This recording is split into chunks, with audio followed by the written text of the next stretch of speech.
దేవుని స్తోత్రము చేయుచుండెను. ఈ వచనంలో రెండు శ్రేష్టమైన మాటలు ఉన్నాయి. మొట్టమొదటి మాట, దేవుని దూతలు వీళ్ళు ఆరాధిస్తూ ఉన్నారు. సర్వోన్నతమైన స్థలములలో దేవునికి మహిమ. భూమి మీద మానవుడు కలిగి ఉన్న భక్తిని బట్టి, భూమి మీద మానవుడు కలిగి జీవిస్తున్న విధానాన్ని బట్టి, సర్వోన్నతమైన స్థలములలో ఉన్న దేవునికి మహిమ కలగాలి. ఆ జీవితాల ద్వారా దేవునికి మహిమ రావాలి. రెండోది, ఆయనకి ఇష్టలైన మనుష్యులకు భూమి మీద సమాధానము కలగాలి. ఆయనకి ఇష్టలైన మనుష్యులు, ఆయనకి ఇష్టలు అవ్వాలంటే ఏం చేయాలి? మనుషులు దేవునికి ఇష్టమైన వారుగా ఉండాలి. అంటే ఏం చేయాలి? దేవుని మహిమపరచాలి. దేవుని యందు సంపూర్ణమైన విశ్వాసము కలిగి జీవిస్తే, ఏమండి, దేవునికి ఇష్టమైన జీవితం జీవిస్తే దేవునికి మహిమ కలుగుతుంది. దేవునికి మహిమ కలిగితే మనకు సమాధానము కలుగుతుంది. సమాధానము, ఎలాంటి పరిస్థితులు వచ్చినా, ఎలాంటి ఇబ్బందులు వచ్చినా మనం సమాధానంగా జీవించడానికి ఆస్కారం ఉంటుంది. కాబట్టి ఇప్పుడు మనం చేసిందంతా ఎంతో ప్రయాసపడి చేశారు పిల్లలు, పెద్దలు అంతా. రాత్రి నిద్రపోకుండా అలిసిపోయారు, బాగా నడిచారు. దీని అంతటికి ఇది వ్యర్థం కాదు. ఇది ఒకవేళ అనుకునే వారికి ఎఫెక్ట్గా కనబడవచ్చేమో కానీ, లేకుంటే దానివల్ల ఉపయోగం ఏంటో అని అనుకోవచ్చేమో కానీ, మనం కలిగి ఉన్న కొద్ది విశ్వాసాన్ని అనేక మందికి చూపిస్తూ మనం సంతోషంగా జీవిస్తూ ఉన్నాం. కాబట్టి క్రిస్మస్ దినాలలో మనమందరం సంతోషంగా జీవించడం ఒక భాగ్యం. అది ఒక భాగ్యం.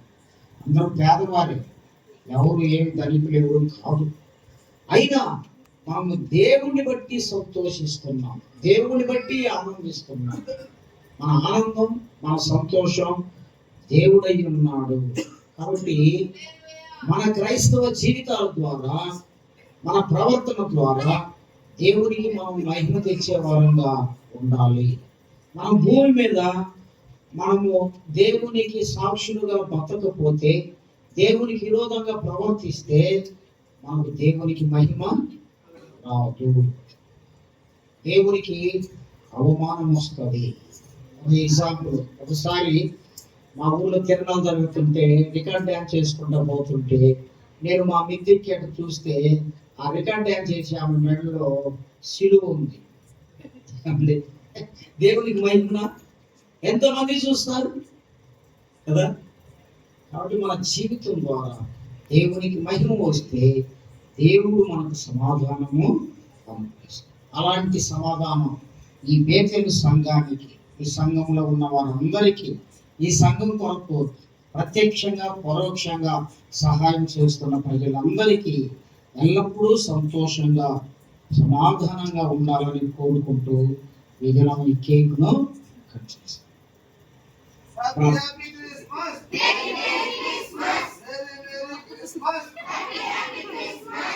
ప్రార్థన. ప్రేమగల తండ్రి, ఈ ఓవేలు గ్రామంలో బేతేలు సంఘాన్ని మీరు ఏర్పాటు చేశారు. ఆనాటి నుండి ఈనాటి వరకు నీ కృపాక్షేమములు సంఘముతో ఉంచారు. నా తండ్రి, ఈ సంఘాన్ని ఆశీర్వదించండి, దీవించండి. సంఘములో ఉన్న ప్రతి ఒక్కరిని పేరు పేరు వంతున దీవించి ఆశీర్వదించండి. ఎవరు కష్టాలలో ఉన్నారు, నష్టాలలో ఉన్నారు, ఇరుకులలో, ఇబ్బందులలో ఉన్నారు, ఆర్థికమైన శోభలో ఉన్నారు, మానసికమైన విధానంలో ఉన్నారు, ప్రతి ఒక్కరిని మీరు దర్శించండి, వారి సంతోషం పరిపూర్ణం చేయండి. ఇక్కడ పరిచర్య చేస్తున్న నీ దాసుడు నాయని బట్టి మీకు వందనాలు.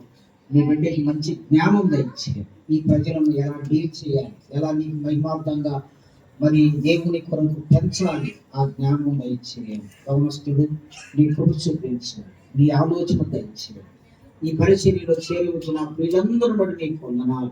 ఎంతో సంతోషంగా పాటలు పాడగలిగారు, అందుకని నీకు వందనాలు తెలుసుకున్నాం. ఈ సంతోషం బ్రతికినంత కాలం భూలోకములో ఈ లోకం విడిచిపెడితే పరలోకములో సంతోషంగా జీవించడానికి కృప చూపించమని ప్రార్థిస్తున్నాం. మీ ప్రయాస క్రీస్తునందు వ్యర్థము కాదని ఎరిగి విశ్వాసము కలిగి నిరీక్షణ కలిగి జీవించమని చెప్పినట్లుగా ప్రభువా మా ప్రయాస వ్యర్థము కాదని ఎరుగుటకు కృప చూపించమని ప్రార్థిస్తూ పిల్లలను పెద్దలను అందరినీ ఆశీర్వదించండి, వృద్ధులను దీవించండి.